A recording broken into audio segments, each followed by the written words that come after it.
ಮೈಸೂರಲ್ಲಿ ಪೊಲೀಸ್ ಸ್ಟೇಷನ್ಗೆ ನುಗ್ಗಿ ಮುಸ್ಲಿಂ ಮತಾಂಧರು ದಾಂಧಲೆ ಮಾಡಿದ್ದಾರೆ, ಕಲ್ಲುಗಳು ತೂರಾಟ ಮಾಡಿದ್ದಾರೆ, ಪೊಲೀಸ್ ಸ್ಟೇಷನ್ನ ಕಬ್ಜಾ ಮಾಡುವಂಥ ಕೆಲಸ ಮಾಡಿದ್ದಾರೆ. ಆದರೆ ಮಂತ್ರಿಗಳು ಹೇಳಿದ್ದಾರೆ ಅವರೆಲ್ಲ ಸಣ್ಣ ಹುಡುಗರಂತೆ. ಇನ್ನೊಬ್ಬ ಮಂತ್ರಿ ಹೇಳಿದ್ದಾನೆ ಪೊಲೀಸರುಗಳು ನಾನ್ಸೆನ್ಸ್ಗಳು, ಕಾಮನ್ ಸೆನ್ಸ್ ಇಲ್ಲ, ಬುದ್ಧಿ ಇಲ್ಲ ಅವ್ರಿಗೆ. ಅದೇ ಪೊಲೀಸರನ್ನ ನಾಲಾಯಕ್ಗಳು ಅಂತೇಳಿ ಹೇಳಿರೋವಂಥದ್ದು ಒಬ್ಬ ಕ್ಯಾಬಿನೆಟ್ ಮಂತ್ರಿ. ಪೊಲೀಸ್ಗಾರ ಆತ್ಮಸ್ಥೈರ್ಯ ಎಲ್ಲಿ ಉಳಿತೈತೆ? ಈ ಮಾಫಿಯಾ ಕೈಗೆ ಸರ್ಕಾರ ಸಿಕ್ಕಾಕೊಂಡ್ಬಿಟ್ಟಿದೆ. ಈ ಮಾಫಿಯಾ ಕೈಯಲ್ಲಿ ಸರ್ಕಾರ ಸಿಕ್ಕಾಕೊಂಡು ಇವತ್ತು ಕಾನೂನು ಸುವ್ಯವಸ್ಥೆ ಹದಗೆಟ್ಟು ಹೋಗಿದೆ. ಇಷ್ಟೆಲ್ಲ ನಡೀತಾ ಇದ್ರು ಕೂಡ ಗೃಹ ಸಚಿವರು ಮತ್ತು ಮುಖ್ಯಮಂತ್ರಿಗಳು ಇದ್ರ ಬಗ್ಗೆ ಚಕಾರ ಎತ್ತಿಲ್ಲ. ಕಾನೂನು ರೀತಿ ಕ್ರಮ ಕೈಗೊಳ್ತಂತೆ.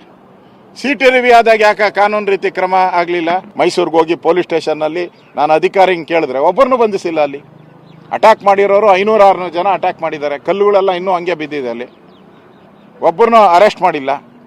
ಸಿಟಿ ರವಿನ ಏಕಾಏಕಿ ಇಮಿಡಿಯೇಟಾಗಿ ತಗೊಂಡೋಗಿ ಫಾರೆಸ್ಟಿಗೆ ತಗೊಂಡೋಗ್ಬಿಟ್ರಿ.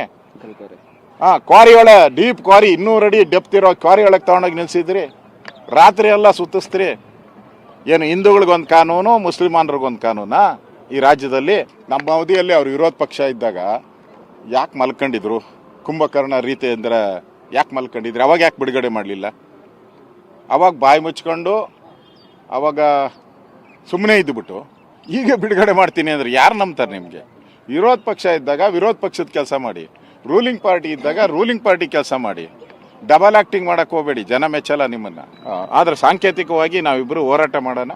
ದೊಡ್ಡ ಪ್ರತಿಭಟನೆಯನ್ನು ನಾವು ನಮ್ಮ ರಾಜ್ಯದ ಅಧ್ಯಕ್ಷರ ಜೊತೆ ಎಲ್ಲರ ಜೊತೆ ಚರ್ಚೆ ಮಾಡಿ ಇನ್ನೂ ದೊಡ್ಡ ಹೋರಾಟವನ್ನು ಮಾಡ್ತೀರಿ.